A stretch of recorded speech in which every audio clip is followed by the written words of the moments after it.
جسي في خاطري يا شاغلا فكري هاجسي سبح معي في سجدة الوتر يا هاجسي في خاطري. آج کے خطبہ میں تیزی کے ساتھ باقی ان اعمال کا ذکر کر کے جنت کی دوسری نعمتوں کی طرف آپ کی توجہ مبذول کرواؤں گا. سب سے پہلی بات کہ اللہ رب العزت نے نہایت چھوٹے عمل کے اوپر جنت کے ایک ناخن برابر جگہ جس کے اندر دنیا کا سارا خزانہ خرچ کر دیا جائے انسان خرید نہیں سکتا، اس جنت کے اندر عالی شان محل تعمیر ہوتا ہے کتنے چھوٹے عمل سے. نبی کریم صلی اللہ علیہ وسلم نے ارشاد فرمایا، متعدد حدیثیں ہیں، فجر کے بعد کوئی بندہ مسجد میں بیٹھا رہے کب تک؟ اشراق تک. اشراق، چاشت، اوابین، ضحیٰ، یہ سب ایک ہی نماز کے نام ہیں. بیٹھا رہے کیا کرے؟ اللہ کے ذکر میں مشغول ہو جائے، اللہ کو یاد کرے. کتنی دیر لگتی ہے؟ بیٹھ جائے اور پھر سورج طلوع ہونے کے 10-15 منٹ کے بعد چاشت کا وقت شروع ہو جاتا ہے. اس وقت 2 رکعت ادا کرے. ابھی آپ کے سامنے محل سے پہلے کی بات بیان کر رہا ہوں. 2 رکعت ادا کرے، اجر و ثواب کتنا ہے؟ گویا اس نے پورے کا پورا حج کر لیا، پورے کا پورا عمرہ کر لیا. انسان حج پہ جانا چاہے آج خوشخبری کی بات ہے، مبارک کی بات ہے. بہت خوش نصیب لوگ ہیں جو جا رہے ہیں، لیکن کتنی جگہ دو ہے. بکنگ کراؤ، پیسہ لگاؤ، ٹکٹ کا انتظار کرو، سفر کرو، اترو، صحیح کرو، طواف کرو، رش میں منا جاؤ، جمرات جاؤ، کنکریاں مارو، وقوف عرفہ کرو. لمبا معاملہ ہے نا. صرف 2 رکعت فجر کے بعد چاشت تک انسان بیٹھا رہے، اور نبی کریم کی بات سے زیادہ سچی بات کسی کی نہیں ہو سکتی. اتنا چھوٹا عمل کرنے میں ہم ناکام ہیں. آج مسجدیں ہیں، فجر میں ویسے ہی کب ہوتے ہیں نمازی، اور فجر کے بعد کتنے لوگ ہیں اللہ کی قسم حج اور عمرے کا ثواب لینا چاہتے ہو، صرف فجر کے بعد چاشت تک بیٹھ جاؤ، 2 رکعت ادا کرو. اللہ کے خزانوں میں ثواب لکھنے میں کوئی کمی نہیں آتی. اللہ رب العزت جتنا چاہے لکھ دے. یہ تو صرف 2 رکعت کا اجر و ثواب ہے. اور بعض احادیث اس بات کے اوپر دلالت کرتی ہیں کیا انسان کے ہر جوڑ کے اوپر ایک صدقہ واجب کیا گیا ہے، انسان کو رہن رکھا گیا ہے. جب بھی انسان صبح اٹھتا ہے اس کے 360 جوڑ کے عوض وہ رہن ہوتا ہے. کیا مطلب؟ ہاں، جب ہم نماز پڑھتے ہیں یہ تسبیح جو لکھی ہوئی ہے سبحان اللہ، اللہ اکبر، الحمدللہ پڑھتے ہیں، انسان رہن سے آزاد ہوتا جاتا ہے. بلکہ 3-4 نمازوں کے بعد جو اضافی تسبیحات ہیں وہ رہن سے بھی اوپر ہوتی ہیں. لیکن صرف اگر اشراق کی 2 رکعات ادا کر لی جائیں انسان پورے کا پورا اسی وقت آزاد ہو جاتا ہے. کیا مطلب؟ کفایت کر جانا. مفسرین محدثین نے یہ جو آزاد ہونا یا رہن کا مطلب مفہوم بیان کیا، آپ کے سامنے مختصر طور پہ بیان کرتا ہے. اس کا مطلب یہ ہوتا ہے انسان کے لیے کافی ہوگی اس دن کے لیے یہ عبادت، کوئی اور نیکی کا عمل نفل ادا نہ کرے، اس کے لیے کفایت کر دے گی. یہ صرف 2 رکعت کی بات ہے. اور نبی کریم صلی اللہ علیہ وسلم نے ارشاد فرمایا جو اشراق کی 4 رکعت ادا کرتا ہے، یہ تو 2 رکعت کا اجر و ثواب تھا، اگر 4 رکعت ادا کرتا ہے اس کے بعد ظہر کا وقت آتا ہے، جیسے پچھلے خطبے میں آپ کے سامنے رکھا تھا کہ 12 رکعت روزانہ پڑھنے والے کے لیے جنت میں ایک محل ہے، اس کے اندر 4 رکعتیں ظہر کی بھی ہیں پہلے جو ادا کرنی ہوتی ہیں. اگر کوئی بندہ اشراق کی 4 رکعتیں ادا کرتا ہے اور اس کے ساتھ ظہر کی 4 سنتیں بھی ادا کرتا ہے، یعنی دونوں میں مسنگ نہ ہو، یہ نہیں کہ یہ 4 ادا کیا وہ 4 ادا نہ ہو سکے، جنت کا محل، عالی شان محل اس بندے کے لیے ہے جو اشراق کی 4 رکعتوں کو ادا کرنے کے بعد ظہر کی صرف 4 رکعت سنت کو ادا کرے. اللہ رب العزت جنت میں محل قائم کر دیتے ہیں. اور اس حدیث کے اندر فجر کی نماز کے بعد بیٹھنا شرط نہیں ہے. یہ بات بھی ذہن نشین کر لیجیے. آپ کو شاید لگے یہ بڑا مشکل کام ہے، نہیں. فجر کے بعد بیٹھ کے جو 2 رکعتوں کو ادا کرنا اس کا اجر و ثواب علیحدہ ہے.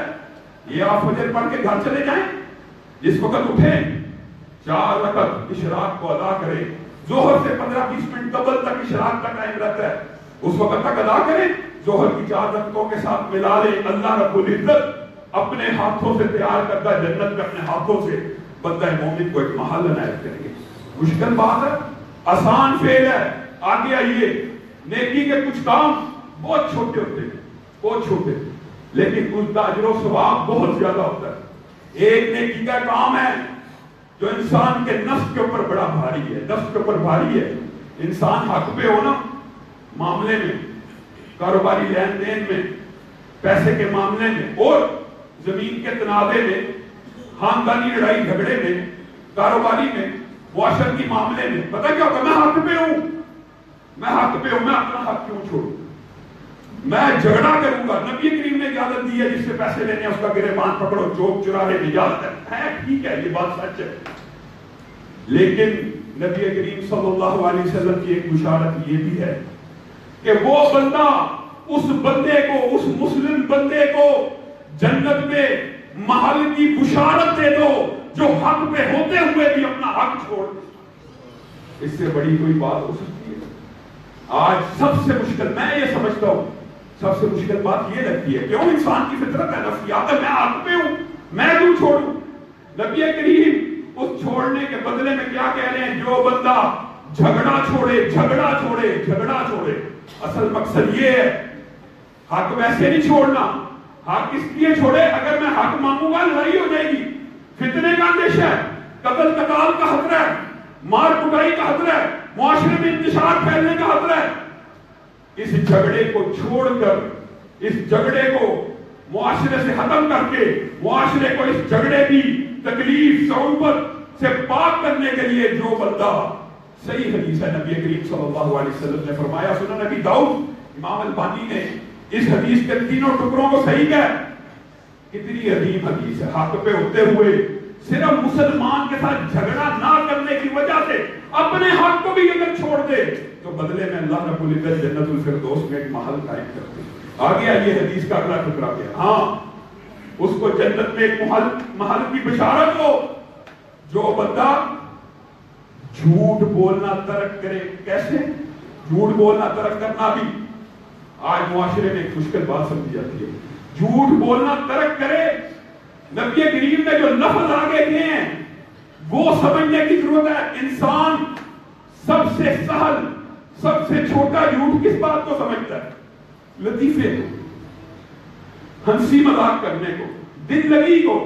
دل لگی کے لیے کوئی واقعہ گھڑا، اگلے کو ہنسایا، دل لگی کے لیے کوئی واقعہ گھڑا، ملا نصیر الدین کا واقعہ، فلاں کا واقعہ، فلاں کا واقعہ، بڑا آسان ہوتا ہے اور سنانا بھی۔ ایک مشہور واقعہ، ایک بستی میں ایک واقعہ، ایک گاؤں میں ایک واقعہ ہوا، اور مقصد کیا ہوتا ہے؟ اگلا بندہ ہنسے اس بات کے اوپر۔ نبی کریم صلی اللہ علیہ وسلم نے ارشاد فرمایا، جو بندہ جھوٹ کو ترک کرتا ہے، کہاں میں؟ مزاح میں بھی، ہنسانے کے لیے بھی۔ جو بندہ جھوٹ کو ترک کرنے کا ارادہ کرتا ہے اور جھوٹ کو چھوڑ دیتا ہے، اس کو جنت میں ایک محل کی بشارت ہے۔ لوگوں، یہ سب سے کم درجے کا جھوٹ ہوتا ہے۔ آپ ہمیشہ اپنے گرد و نواح میں جائزہ لیں، بڑے بڑے نیک متقی لوگ بھی جھوٹ کی اس قسم سے پاک نہیں ہوتے۔ تقریروں میں آپ نے دیکھا ہوگا، علماء بھی بات لطائف سنا دیتے۔ ہاں، یہ بات بھی یاد رکھنی چاہیے، لوگوں کے ذہن میں اشکال آ سکتا ہے۔ نبی کریم صلی اللہ علیہ وسلم نے بھی زندگی کے اندر مزاح کیا ہے، خوش طبعی کی ہے۔ نبی کریم صلی اللہ علیہ وسلم روکھے اور خوش مزاج نہیں تھے، اپنے صحابہ سے دل لگی کیا کرتے تھے، ہنسی مذاق کیا کرتے تھے، لیکن وہ ہنسی مذاق میں بھی وہ بات کیا کرتے تھے جس میں جھوٹ کا عنصر نہیں ہوتا۔ کیا مطلب یہ، مجھے اونٹ کا بچہ چاہیے۔ نبی کریم صلی اللہ علیہ وسلم کے پاس ایک صحابی آتے ہیں، تو بعض روایات میں صحابی ہے کہ مجھے اونٹ کا ایک جوان بچہ چاہیے، تندرست ہو، بڑا ہو، توانا ہو۔ نبی کریم نے کہا نہیں، میں تو تجھے اونٹ کا بچہ ہی دوں گا، میں تو تجھے اونٹ کا بچہ ہی دوں گا۔ میں نے اونٹ کا بچہ کیا کرنا ہے؟ اور بھائی تندرست اور توانا اونٹ بھی تو اونٹ کا بچہ ہی ہوتا ہے۔ اس طرح کی گفتگو کرنا نبی کریم صلی اللہ علیہ وسلم سے ثابت ہے۔ لیکن بات کیا ہے؟ جھوٹ کے حوالے سے رمضان کے اندر ہم نے کچھ دن اس کو موضوع سخن بنایا تھا، انشاءاللہ کبھی وقت آیا تفسیر سے ان حدیث کا جائزہ لیا جائے گا، لیکن صرف چند باتیں کہنا چاہتا ہوں۔ امام بخاری اونٹ، ایک بندہ جب حدیث لینے جاتے ہیں کتنے ہزار کلومیٹر، آج تو چلو 3000 کلومیٹر کا سفر جہاز کے اوپر طے ہو گیا، صحبت کم ہے، ہزاروں کلومیٹر اس دور میں پیدل گھوڑے پہ اونٹ پہ جانا کوئی آسان تھا؟ آگے سے کیا دیکھا ہے، ایک بندہ اونٹ کو پچکار رہا ہے، بعد میں گھوڑے کو پچکار رہا ہے، کس طرح آگے کپڑا کیا ہوا ہے، اور اس کو یہ شو کر رہا ہے کہ اس کپڑے کے اندر چارہ ہے، اونٹ اس کے پیچھے پیچھے چل رہا ہے یا گھوڑا اس کے پیچھے پیچھے چل رہا ہے۔ امام بخاری نے آگے بڑھ کر دیکھا کپڑے کے اندر چارہ نہیں۔ اتنی عظیم حدیث کی حفاظت کا بھی کلیہ یہاں سے سمجھ آتا ہے۔ امام بخاری واپس لوٹ آئے، لوگوں نے پوچھا حدیث نہیں لی، اس بندے کے پاس نبی کریم کی حدیث موجود ہے۔ امام بخاری نے کہا جو جانور سے جھوٹ بول رہا ہے میرا دل نہیں کرتا کہ میں نبی کریم کی حدیث اس سے، جانور سے جھوٹ بولنے کے اوپر امام بخاری نے حدیث نہیں لی، اور یہ کلیہ اور ضابطہ طے کر دیا گیا کہ زندگی میں ایک مرتبہ بھی کوئی بندہ اگر جھوٹا ثابت ہو جائے اس کو نبی کریم کی حدیث روایت کرنے کی اجازت دی۔ اور کتنے مشہور قصے، کیا تم اس کو کچھ دو گی؟ ایک صحابیہ بیٹے کو کچھ کہا رہی ہیں، ادھر آؤ میں کھجور دیتی ہوں، اس کو کچھ دو گی؟ دوں گی۔ اللہ کی قسم اگر تم اس کو ویسے کچھ کارتی اور اس کو کھجور کا دانہ نہ دیتی تمہارا یہ جھوٹ بھی لکھا جاتا۔ اور جھوٹ بولنا کتنی بدبختی کی کمبختی کی بات ہے، جس وقت انسان جھوٹ بولتا ہے فرشتے 1 میل دور اس سے بھاگ جاتے ہیں، 1 میل دور بھاگ جاتے ہیں، اتنی غلیظ بدبو اس کے منہ سے آتی ہے۔ نبی کریم نے تو یہاں تک کہہ دیا ہے کہ جب کسی دعوت میں جاتے ہو اگر کوئی میزبان پیش کرتا ہے ڈش، یہ کھا لو، تمہارے دل میں اس کی ذرا سی بھی رغبت ہے، شوق ہے، خواہش ہے، لیکن تم تکلفاً کہتے ہو میرا جی نہیں کرتا۔ نبی کریم صلی اللہ علیہ وسلم نے کہا اللہ کی قسم اگر تمہارا جی کرتا ہو تم صرف یہ تکلفاً کہہ دو کہ میرا جی نہیں کرتا، یہ جھوٹ بھی لکھا جائے گا۔